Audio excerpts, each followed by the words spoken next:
Everyone, welcome back to के गुरु channel bye निर्मल गुप्ता। प्यारे बच्चों, आज हम शिक्षा निदेशालय द्वारा आई हुई 10th क्लास की हिंदी की कार्यपत्रक नंबर 68 सॉल्व करेंगे। सभी बच्चे अपनी वर्कशीट पर अपना नाम, कक्षा अध्यापक का नाम और तिथि लिखेंगे 16 दिसंबर 2020। तो बच्चे स्टार्ट करते हैं आज की वर्कशीट, जिसमें हम व्याकरण का टॉपिक पढ़ेंगे रस। रस की बच्चों ये 5th वर्कशीट है। तो स्टार्ट करते हैं, रसों के बारे में जानते हैं। आपने रस की परिभाषा, उसके अंग, स्थायी भाव और श्रृंगार एवं करुण रस के बारे में आप जान चुके हैं। अब हम शेष रसों के बारे में संक्षिप्त जानकारी प्राप्त करते हैं। तो देखिए, सबसे पहले हम इसमें पढ़ेंगे वीर रस के बारे में। वीर रस, जब काव्य में उमंग, उत्साह और पराक्रम से संबंधित भाव का उल्लेख होता है, वहाँ वीर रस की उत्पत्ति होती है। बच्चों, वीर रस कहाँ होता है? जहाँ काव्य में उमंग हो, उमंग मतलब जोश हो, है ना, उत्साह हो और पराक्रम हो, वीरता की बातें हो। तो जब ये सभी बातें होती हैं काव्य में, तो वहाँ पर वीर रस की उत्पत्ति होती है। उदाहरण के लिए, मैं सत्य कहता हूँ सके, सुकुमार न मानो मुझे, यमराज से भी युद्ध को प्रस्तुत सदा मानो मुझे। इसमें कहा गया है कि मैं सत्य कहता हूँ सके, सुकुमार न मानो मुझे, मतलब मुझे बहुत ही सुकुमार मतलब सज्जन व्यक्ति मत जानो। मैं यमराज से भी युद्ध करने के लिए तैयार हूँ, प्रस्तुत सदा मानो मुझे, मैं हमेशा यमराज से भी युद्ध करने के लिए उत्साहित रहता हूँ। तो बच्चों, इन लाइनों से हमें क्या पता चलता है? इन लाइनों में उत्साह और पराक्रम है। ठीक है, बड़ी जोश भरी बातें बताई गई हैं। तो यहाँ पर कौन सा रस है? वीर रस है। नेक्स्ट है हास्य रस। किसी वस्तु या व्यक्ति की घटनाओं और भावनाओं से संबंधित काव्य को पढ़ने से उत्पन्न रस को हास्य रस कहते हैं। कोई ऐसी घटनाएं हो या ऐसी भावनाएं हो जिनसे कि हंसी आ जाए, तो वहाँ पर हास्य रस होता है। और हास्य रस का स्थायी भाव हंसी होता है। इसके बाद नेक्स्ट है रौद्र रस। जिस काव्य रचना को पढ़कर या सुनकर हृदय में क्रोध के भाव उत्पन्न हो, किसके भाव? क्रोध के भाव, गुस्सा आ जाए, तो वहाँ पर रौद्र रस होता है। इस प्रकार की रचनाओं में उत्प्रेरण संबंधी विवरण होता है। रौद्र रस का स्थायी भाव क्रोध होता है। तो बच्चों, ऐसा कोई रचना हो, कोई ऐसा काव्य हो जिसे पढ़कर क्रोध आ जाए, गुस्सा आ जाए, जिसमें कि जैसे समाज का विवरण हो, है ना, समाज में हो रहे भेदभावों का वर्णन हो, तो उसे पढ़कर या सुनकर क्रोध उत्पन्न हो जाता है, तो वहाँ पर क्या होता है? रौद्र रस होता है। उदाहरण के लिए, श्री कृष्ण के सुन वचन, अर्जुन क्रोध से जलने लगे, सब सील अपना भूल कर कर तल युगल मलने लगे। बच्चों, ये जो गीता के उपदेश हैं, ये वहाँ से ली गई लाइन है कि श्री कृष्ण के, आप सभी को पता है कि अर्जुन शुरू में युद्ध करने के लिए तैयार नहीं हो रहे थे, तो श्री कृष्ण के सुन वचन, श्री कृष्ण ने जब अपने वचन सुनाए, उन्हें उपदेश दिए, तो अर्जुन क्रोध से जलने लगे, अर्जुन को बहुत गुस्सा आने लगा। सब सील अपना भूल कर, अपना सील मतलब शांत स्वभाव भूल कर करतल युगल मलने लगे और वो युद्ध करने के लिए तैयार होने लगे। तो बच्चों, इसके बाद इसमें नेक्स्ट हम पढ़ेंगे शांत रस। शांत रस वह काव्य रचना जिसमें श्रोता के मन में निर्वेद के भाव उत्पन्न होता है। निर्वेद का मतलब शांति ही होता है। शांत रस का स्थायी भाव निर्वेद होता है। उदाहरण के लिए, मन रे तन कागज का पुतला, लगे बूंद बिनस जाए झड़ में, गर्व करे क्यों। बच्चों, इसमें उदाहरण के लिए शरीर का उदाहरण दिया गया है कि ये जो हमारा शरीर है, ये कैसा है? तन मतलब शरीर, ये एक कागज के बने हुए पुतले के समान है। कागज को अगर पानी में हम डाल दें तो थोड़ी देर बाद वो कागज गल जाता है। इसी तरह से लगे बूंद बिनस जाए झड़ में, इसी प्रकार हमारा जो शरीर है, इस पानी रूपी दुनिया में आकर के वो धीरे धीरे धीरे धीरे समाप्त हो जाता है। गर्व करें क्यों? फिर हम इस शरीर पर गर्व क्यों करें? भयानक रस। जो नेक्स्ट है भयानक रस।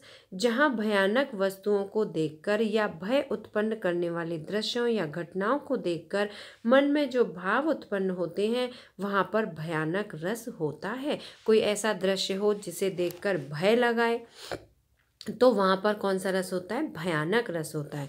और भयानक रस का स्थायी भाव भय होता है। भयानक रस का स्थायी भाव क्या होता है? भय होता है। बच्चों, रस की परिभाषा से ज़्यादा इम्पोर्टेंट है रस के स्थायी भाव को याद रखना। आप रस की परिभाषा, आप रस देखकर, शब्द पढ़कर आप उसे समझ सकते हैं, लेकिन इसका स्थायी भाव याद रखना आपके लिए बहुत ज़रूरी है। हर बार एग्जाम में पूछा जाता है।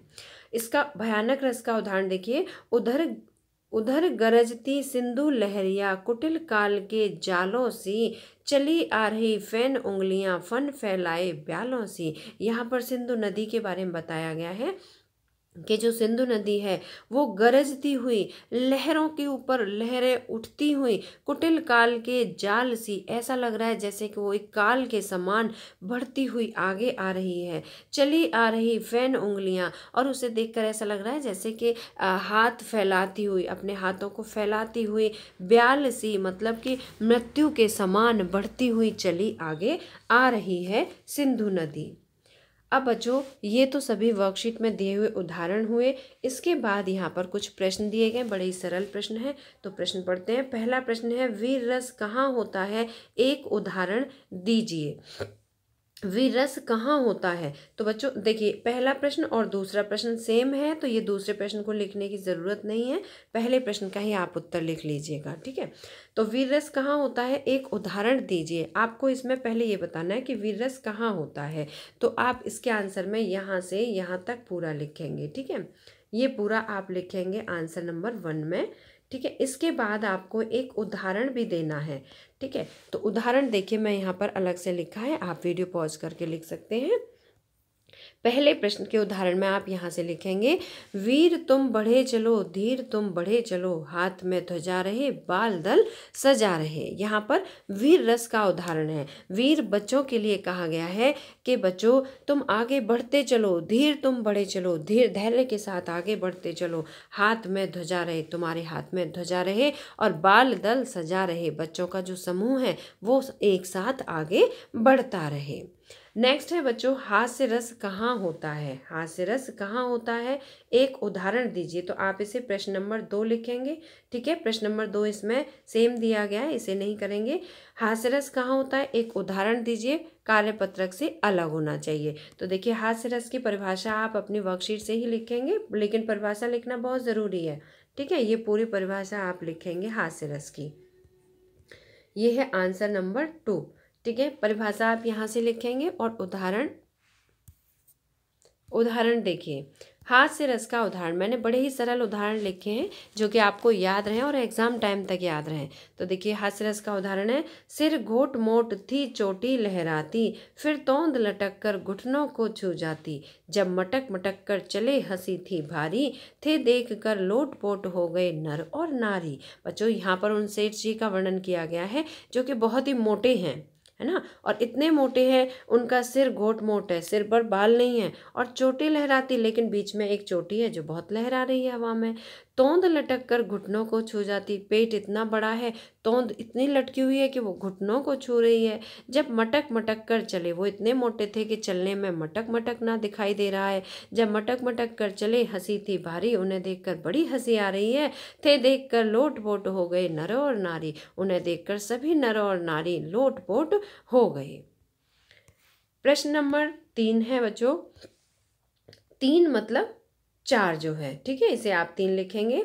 रौद्र रस कहाँ होता है, एक उदाहरण दीजिए। तो पहले आपको बताना है रौद्र रस कहाँ होता है, तो आप अपनी वर्कशीट से ही लिखेंगे रौद्र रस की परिभाषा यहाँ से यहाँ तक, ठीक है। ये पूरा लिखेंगे आप आंसर नंबर 3 में, 3, ठीक है। इसके बाद रौद्र रस का उदाहरण आप यहाँ से लिखेंगे। रौद्र रस का उदाहरण है, उस काल मरे क्रोध के तन कांपने उसका लगा, मानो हवा के जोर से सोता हुआ सागर जगा। उस काल मरे क्रोध के, बच्चों काल को देखकर तो सभी व्यक्ति डर जाते हैं, व्यक्ति क्या सभी जीवित को डर लगता है काल को देखकर। तो उस काल मरे क्रोध के तन कांपने उसका लगा, उसका शरीर कांपने लगा है काल रूपी क्रोध को देखकर। मानो हवा के जोर से सोता हुआ सागर जगा। ऐसा लग रहा है जैसे कि इतनी तेज हवा चली है कि उससे सोता हुआ शांत सागर की लहरें उठ गई हैं और वो विप्लव करने लगी हैं। नेक्स्ट है शांत रस कहाँ होता है, एक उदाहरण दीजिए। ये प्रश्न नंबर 4 हो जाएगा आपका। शांत रस कहाँ होता है, उदाहरण दीजिए। तो शांत रस का आप यहाँ से लिखेंगे, ये आपका प्रश्न नंबर 4 का आंसर हो जाएगा। ठीक है, शांत रस वह काव्य रचना जिसमें श्रोता के मन में निर्वेद भाव उत्पन्न होता है।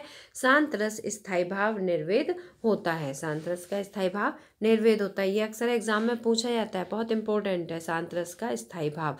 आपको इसे याद रखना है क्योंकि बाकी सभी के स्थायी भाव उनके रस के नाम से मिलते जुलते होते हैं, ये अलग होता है, इसलिए अक्सर एग्जाम में पूछा जाता है। शांत रस का उदाहरण आप यहाँ से लिखेंगे, सबते होए उदास मन, सबते होए उदास मन, बसे एक ही ठौर, ताहि सो समरस कहत, केशव कवि सिर मोर। केशव कवि यहाँ पर कहते हैं कि सबते होए उदास मन, हर चीज़ से मेरा मन उदास हो चुका है। बसे एक ही ठौर, लेकिन मेरा मन एक ठौर पर, एक ही स्थान पर बसता है। ताहि सो समरस कहत, और उसे ही तो मैं रस कहता हूँ, मतलब वहीं मुझे शांति मिलती है। समरस मतलब होता है शांति मिलना, और वहीं तो मुझे शांति मिलती है। केशव कहे सिर मोर, और कहाँ शांति मिलती है, मुझे उस श्री कृष्ण के चरणों में शांति मिलती है जो कि अपने सिर पर मुकुट धारण किए हुए हैं। तो बच्चों ये हैं आपके सभी रसों के उदाहरण। ठीक है, अब आप पूरी स्क्रीन पर से देखकर आप अपनी कॉपी में नोट कर सकते हैं। ठीक है, ये देखिए। अब इसके बाद गतिविधि इसमें दी गई है, गतिविधि को भी आपको समझना है। वात्सल्य और भक्ति रस के बारे में जानकारी एकत्रित करके उसके बारे में अपने अध्यापक से बातचीत कीजिए। बच्चों केवल बातचीत से काम नहीं चलेगा, आपको लिखकर याद भी करना है। इसमें एक रस दिया गया है वात्सल्य रस और दूसरा रस दिया गया है भक्ति रस। तो देखिए दोनों के बारे में मैंने यहाँ लिखा है। वात्सल्य रस गतिविधि आप इस तरह से लिखेंगे, वात्सल्य रस का स्थायी भाव वात्सल्यता होता है। वात्सल्यता मतलब प्रेम, प्रेम मतलब अनुराग। माता का पुत्र के प्रति प्रेम, माता का पुत्र के प्रति प्रेम क्या कहलाता है, वात्सल्य रस कहलाता है। बड़ों का बच्चों के प्रति प्रेम, गुरुओं का शिष्य के प्रति प्रेम, बड़े भाई या बहन का छोटे भाई या बहन के प्रति प्रेम। अब बच्चों देखिए इसमें छोटों का बड़ों के प्रति नहीं दिखाया गया, बल्कि बड़ों का छोटों के प्रति। जब बड़े लोग छोटों पर अपना स्नेह, अपना प्रेम, अपना वात्सल्य लुटाते हैं तो वहाँ पर वात्सल्य रस की अनुभूति होती है। उदाहरण के लिए, चलत देख जसुमत सुख पावे, चलत देख जसुमत सुख पावे मतलब जब श्री कृष्ण चलते हैं तो उनके चलते हुए देखकर उन्हें जसुमती जसोता माता बहुत सुख मिलता है उनको।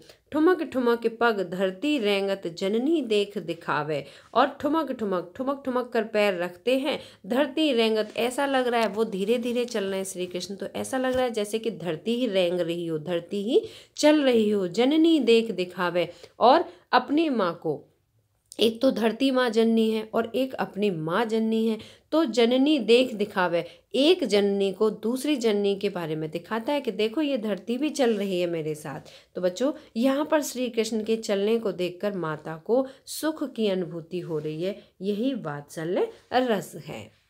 दूसरा इसमें दिया गया है भक्ति रस। भक्ति रस, तो देखिए इस रस में अनुराग भक्ति का वर्णन होता है। अनुराग मतलब ईश्वर के प्रति भक्ति, ठीक है, ईश्वर के प्रति भक्ति, अनुराग का मतलब प्रेम होता है। इसका स्थायी भाव देवरति है। भक्ति रस का स्थायी भाव क्या है, देवरति है। इसका उदाहरण है उलट नाम जपत जग जाना, उलट नाम जपत जग जाना, बाल्मीक भय ब्रह्म समाना। बच्चों आप सभी जानते होंगे कि बाल्मीक जी पढ़े लिखे नहीं थे, है ना, लेकिन जब नारद जी ने उन्हें राम नाम जपने को कहा, है ना, तो उन्होंने राम नाम जपते जपते मरा मरा जपना शुरू कर दिया, मरा मरा मरा मरा मरा मरा मरा। ठीक है, तो इस तरह से क्या हुआ, उलट नाम जपत जग जाना, केवल मरा मरा नाम के जपने से ही पूरा जग उन्हें जान गया। बाल्मीक भय ब्रह्म समाना, और बाल्मीक भगवान ब्रह्म के समान हो गए। तो बच्चों इस तरह से आप ये गतिविधि अपनी वर्कशीट पर लिखेंगे। मुझे उम्मीद है आपको अच्छी तरह समझ आ गई होगी। अगर समझ आई है तो आप इसे लाइक ज़रूर करना, अपने फ्रेंड्स के साथ शेयर करना, और अगर आपने अभी तक हमारे चैनल को शेयर नहीं किया तो आज सब्सक्राइब जरूर करना। मिलते हैं फिर इसी तरह की नेक्स्ट एजुकेशनल वीडियो के साथ। Till then bye bye, good luck to all of you.